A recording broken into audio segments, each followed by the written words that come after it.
This is Murder in the Morning with Tony Bruschi and Stacey Cole. So, Doomsday Mom, Lori Vallow, Daybell, everybody's favorite punchline. The big news is that she's not going to be putting up a defense, at least as of now. I believe the judge has technically given her till Monday to officially decide, just in case, she gets back into the cell block and, some of her homies say, yo, Daybell, you be tripping. Something like that. You think she's got somebody back there that does their hair and they do something for her? She already said in an interview that she's got her group in the jail, and she views it that is, and I'm paraphrasing, that it's now it's God's mission for her in life to go back into these jail cells with these women who are just beautiful and wonderful and on death row, and preach to them, spread positivity, and yeah. So she's starting a cult inside of the prison, is what. I don't want her preaching to them. I just want her doing their hair. While listening to R. Kelly's Braid My Hair. Well, oh God, I forgot about that one. What a hit song. What I really want is I want a reality series following her. Like, let's check in. It's time. It's for the Daybell Minute. Let's check in and see what she's up to today. I like that idea. I think we should. I wish we could. I think that would be, it'd be like an unconventional way to raise funds for the prison.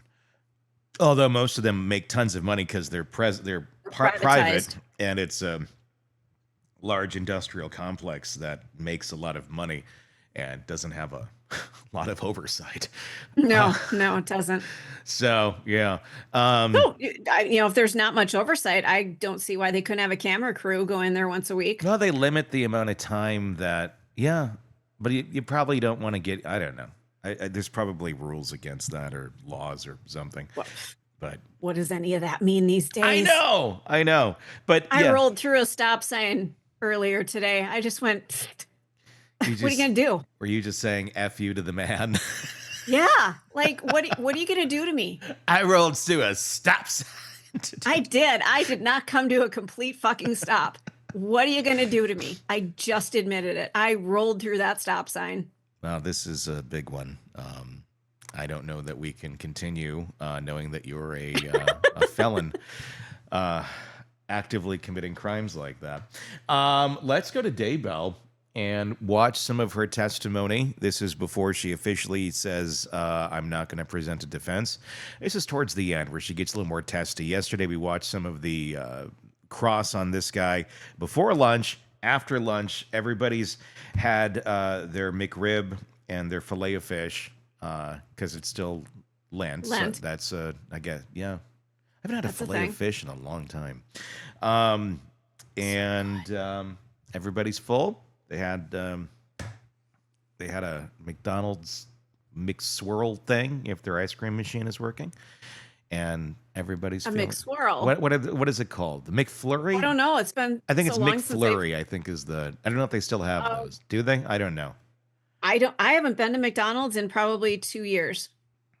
Well, you are missing out the Food, Folks, and Fun. I know I'm part of the problem. Do you remember Food, Folks, and Fun? That was the slogan like in the early 90s. I do not. Food, Folks, and Fun. Yeah. I remember too much of that shit and like not important things in life. But I can tell you like the slogan of Shopgo or something from... Well, yeah. We listen to a lot of ads. We're in radio, so. Yeah. But no, I was a child when these things started permeating my brain. And now we get some more insight into how you are. Exactly. Who you are. I've always been me. All right, let's take a look over here at what happened in court just the other day. The end of the regular testimony in the trial of Lori Vallow Daybell.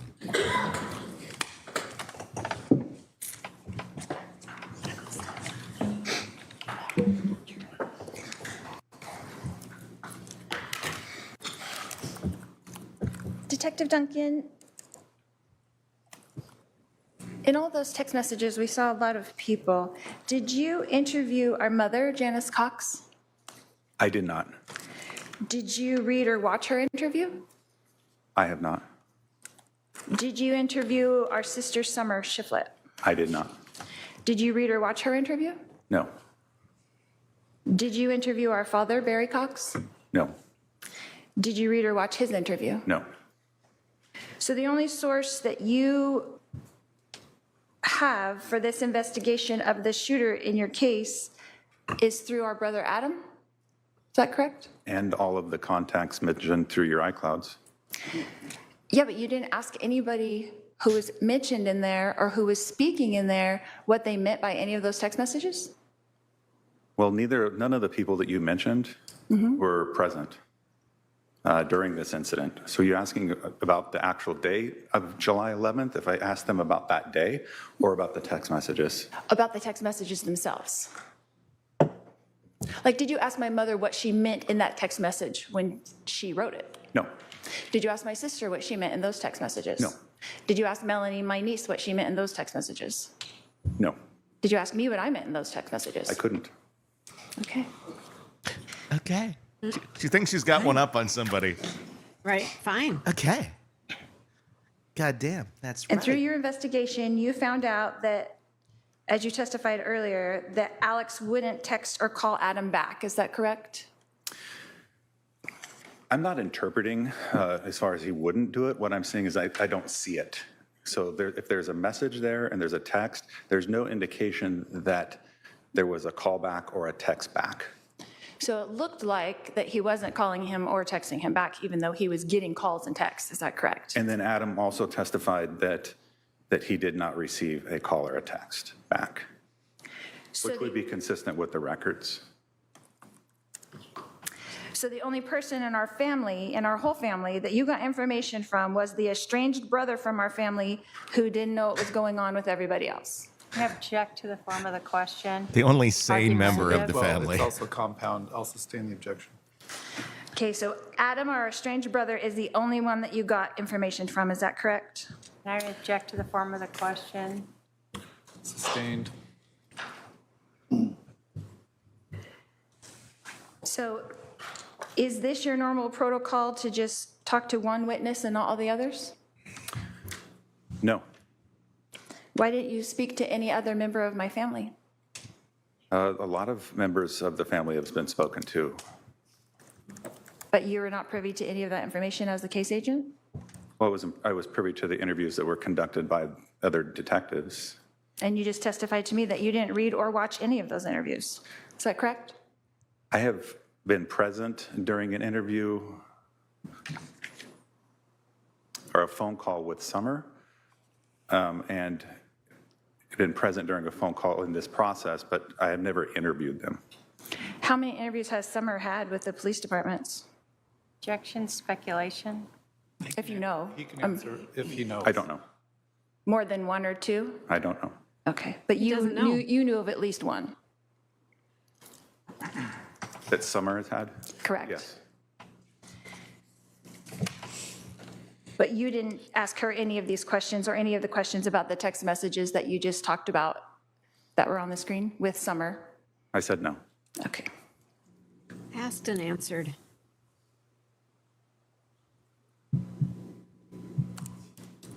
So as the case agent and a detective, do you form a suspicion and then stick to it and only investigate the things that lead you to that same conclusion? No.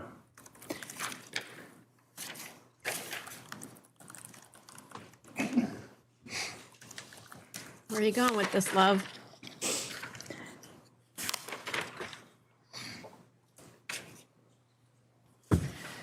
You had testified earlier about the story of Nephi, is that correct? Yes. And you said that you researched it, is I that did. correct? What research did you do?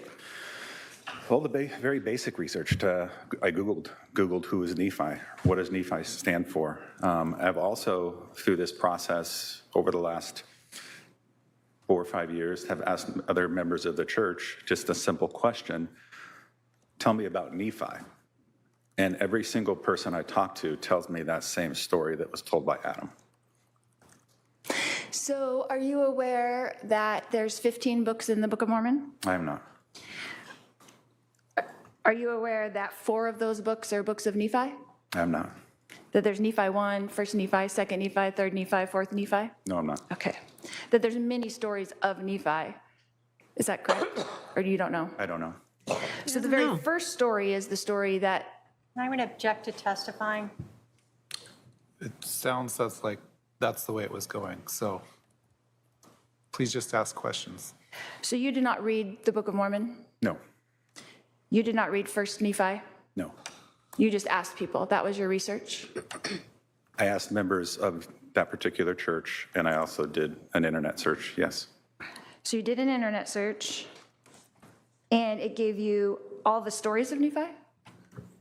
That's the story that came up. So how long did you do that research for? I couldn't tell you. So in your research, did you discover that there's about 25 stories of Nephi in that Book of Mormon? I didn't see that, no.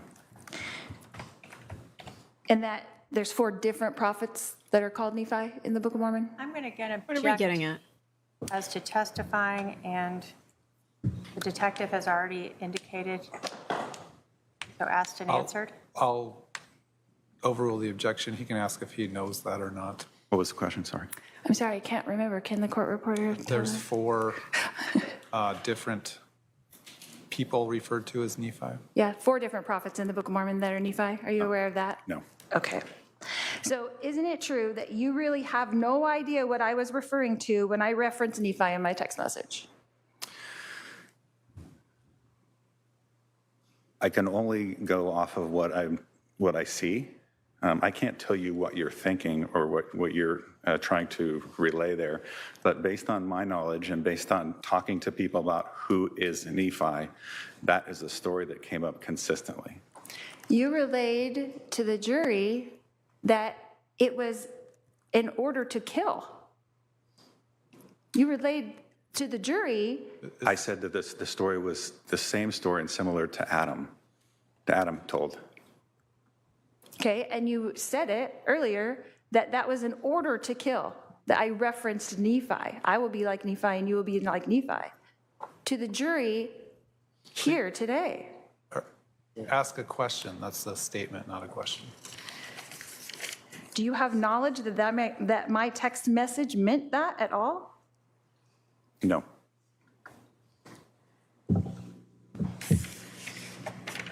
Are you aware through all of your investigation of this case that my brother was a stand-up comedian, Alex? I had heard that, yes. And that everything is a joke to Alex? I can't speak for that. So when And you're everything is a interpreting joke all to these text Alex. messages and making all these assumptions, half of them could be jokes and you would not know that? Objection, speculation. Sustained. Were you speculating when you read my text messages? I think I'm just reading your text messages. I don't think I was drawing any inference from them. I was just simply reading them. Well, today you were explaining them to the jury.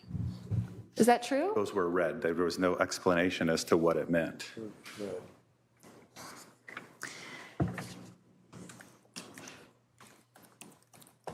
Just getting testy. As the case agent, what is your communication with the other investigators in this case? What do you mean by other investigators? So who is on your team? Who is working for you on this case right now? The only person, I'm the only person working on the case right now. Back in the, when we were investigating it, it would have been myself and Detective Coons. And then periodically we'd have Detective Werther do some work for us if we needed it. And then do you guys communicate through emails or calls or text messages, or how does that work? Well, Facts. unfortunately, we're cramped in a small little area, so we have the ability to just talk to each other. So no reports are really made of that communication, you're just talking? Correct.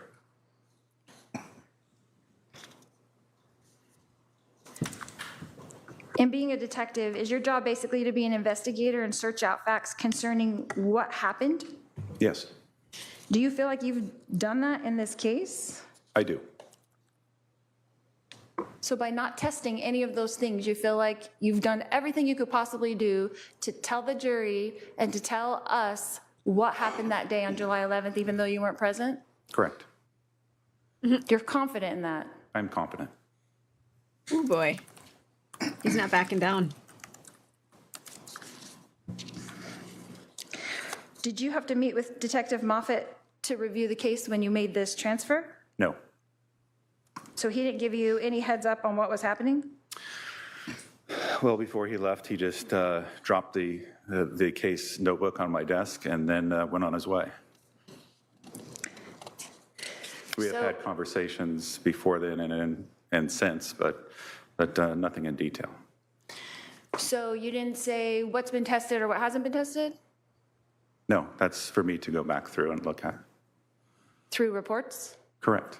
Okay, so did you think it was important to maybe luminol the bat? Once again, there was no visual blood present on the bat, and we decided that we were not going to do that particular process. So can't blood be invisible and still be on the bat if you luminol it? I guess if it's cleaned off, it would still maybe show some proteins, but that was something we decided not to do. We fingerprinted it to show, because there was indication that Charles had grabbed it from Tylee. So we did our best evidence to try to grab that location where it would have been grabbed, but that's what we did. Wouldn't that be important to your investigation? Objection as to wouldn't what? Yeah, please, Wouldn't luminoling the bat be important to this investigation, this particular investigation? I don't believe it would. What about luminoling the gun? Was that done? Once again, there's no visible, and we were under the impression that it happened 5 minutes before we got there, and there's no visible presence of blood on the bat. Well, you went around the whole entire house looking for blood, is that correct? Yes, And you had the gun in your possession, yes. and you're in a police station. I was at your house. I'm saying you have access as the case agent to have any of these things tested, is that not right? Yes, So why didn't you test them? because I did not think that luminol was needed to be tested because there was no visual blood. So wouldn't you like to know that for sure?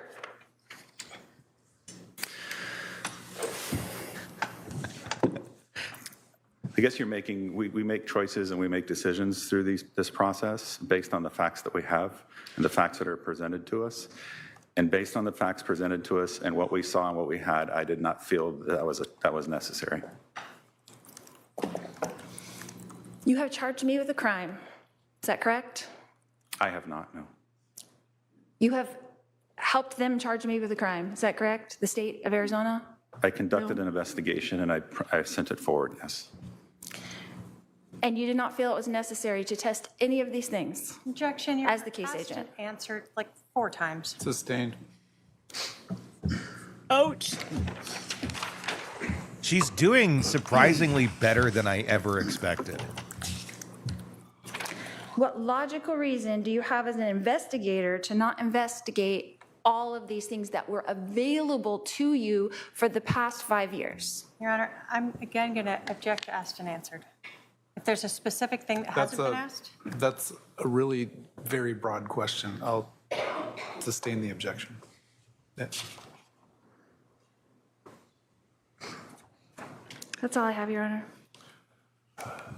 Redirect.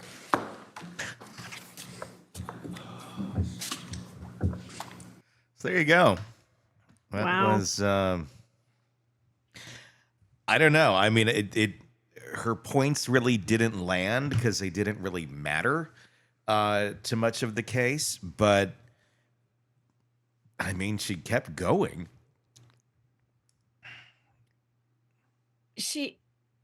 I'll be honest with you, if you just now threw me into that scenario, I'm not sure I would know which direction to start questioning Yeah. the witness. Yeah. So, yeah, you're right. She did do a lot better than we gave her credit for knowing how to do this. Yeah. But in the end, this was not a smart choice for her to represent herself if she wanted to get No, off. no, not at all. I do wonder though if there is going to be enough reasonable doubt in the mind of a juror, because again, this has never landed with,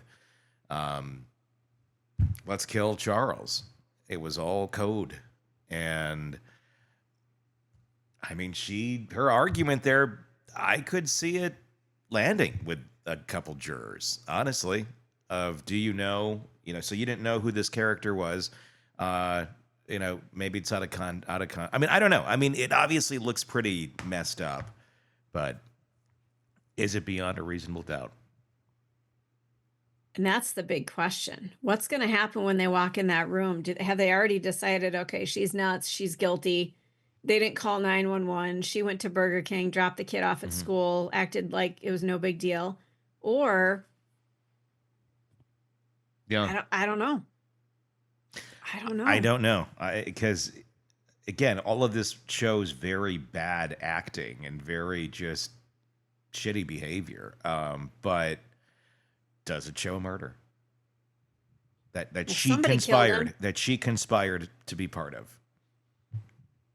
That's the question. Is that? Yeah. I mean, I think yes, but I don't know. I think she's got like a 10% chance of winning this. You wouldn't have given her that 10% a week ago, would you? No. I think she's got about a 10% chance of winning this. And I did not think I would be anywhere near 10% ever. What do you think? I think she's going to be guilty. Well, yes, but do you think she has a chance? Do you, like, if you were to say like a percentage like I just did, do you think there's any chance? Do you think there's 1%, 0%? I mean, where would you put it? I'd probably give her about the same. Yeah. She did do a decent job. I mean, is there a Defending Yourself for Dummies book out there? I don't know. I've never looked. Yeah. I don't know. But she did a decent job. She didn't know technique and things like that, and the judge had to guide her several times, but she did better than what most of us would have done. Yeah, I mean, her thinking is clearly not based in reality, but she's able to execute things. I think that's why she was found, competent to stand trial, because she can do some things. But you start talking to her, and she's delusional as hell. So, well, she's not living on our plane. Yeah. She's somewhere else. It sounds actually quite pleasant, this place that she goes to. I know. I mean, some of us meditate, we go kickbox, we do things to, forget about reality. Well, she's already there. Yeah. I kind of, for just a moment, look at her and go, wow, aren't you lucky? No one around you was lucky, but you are lucky. Craving non-stop true crime updates? Press subscribe now and get the latest cases, analysis, and expert commentary delivered straight to your feed. Only from the Hidden Killers podcast and True Crime Today.